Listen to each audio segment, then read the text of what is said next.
The Coca-Cola Football League podcast with Mark Clemmit.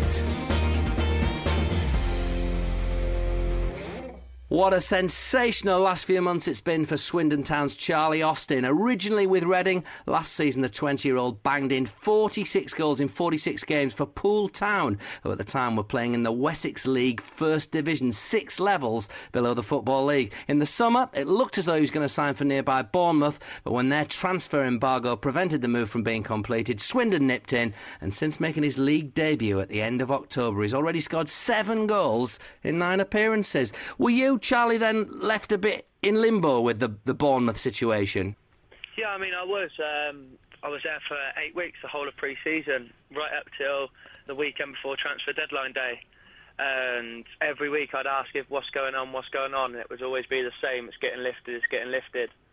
And then the last week we was told that the transfer embargo is not getting lifted, and then I was just left, and I was just like, what's going to happen now? And you'd been playing still for Poole during that period, hadn't you?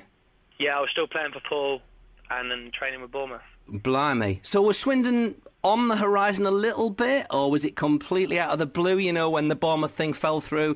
Did you have to go and find a new club from scratch, or what happened?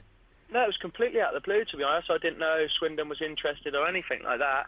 I mean, I was just there playing for Poole and training for Bournemouth, and to be honest, I had my sights set on signing for Bournemouth. Then it all fell through, and I thought my chance was gone. Yeah, because I know you've got connections to the Swindon area, that's why I asked, because you were born in Hungerford, weren't you, which is not far down the M4 from Swindon? Yeah, I was born there, but no, I didn't have no connections with Swindon or nothing. I didn't know they was watching or anything. Hand on heart, when you sort of drifted away from Reading and you started to play non-league football, did you think your chance was gone, or were you always optimistic and positive that you would eventually get a go? No, to be honest, I did think my chance was gone, and I just thought, here we go, I'm just going to be watching it on the TV and I'm not going to be playing that high standard of football. But then luckily it all come through for me. And are the principles the same, or is it very, very different? I should imagine that's quite a big gap to bridge, isn't it? What we're talking from last season to this, my maths is hopeless, Charlie, but it must be 8 divisions or something, isn't it? Yeah, something like that. I mean, yeah, it's all the principles. You've got to set yourself right for every game, every day, really. Training-wise, just as well as match days. So it is a big difference. So that feeling when you notched your first goal up at Brunton Park you got the winner against Carlisle, I can only imagine how you felt as you came off that park and had that long drive back, having finally got your chance in the league and got your goal.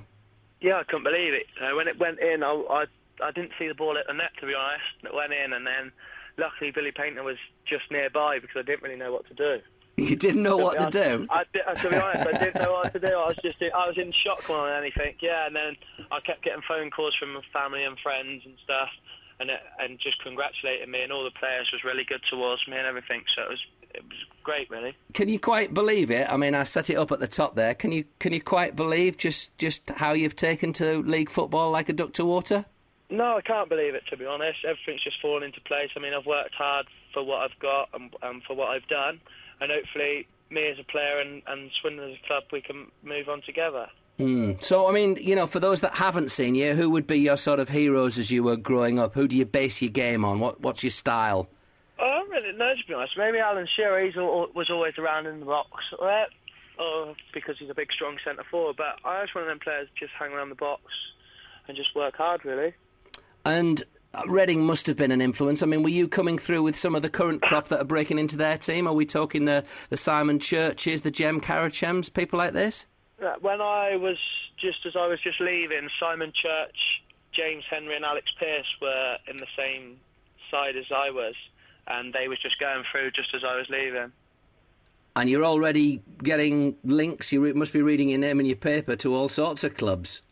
I have seen it, yeah, don't get me wrong, but I'm not really paying much attention to that, or I'm just getting my head down and hopefully pursuing my career with Swindon and my personal performances. Yeah. I'll tell you what as well, Swindon are right in the mix, aren't they? You know, I've just been talking a little bit earlier in the Coca-Cola Football League podcast with Andy Ritchie about the situation at the top of your division, but Swindon are right in there with a wily manager who knows league football at that level very well, Danny Wilson. Yeah, I mean, we're great spirit at the moment in and around the club. All the boys, we're having a great run at the moment. I mean, we've lost 1 in 9 games, I think it is. and we're going really well as long as we stay in and around the playoffs. We've got a couple of tricky games coming up, but if we can get the 3 points that we deserve, then we should be right in the mix. Charlie, I'm absolutely delighted for you. It's been a pleasure to talk to you. Thank you very much. Thanks for joining us. We wish you well. That's Swindon Town's Charlie Austin joining us on this week's Coca-Cola Football League podcast. A reminder of our email address if you want to get in touch, podcast@football-league.co.uk. That's podcast@football-league.co.uk. The Coca-Cola Football League podcast.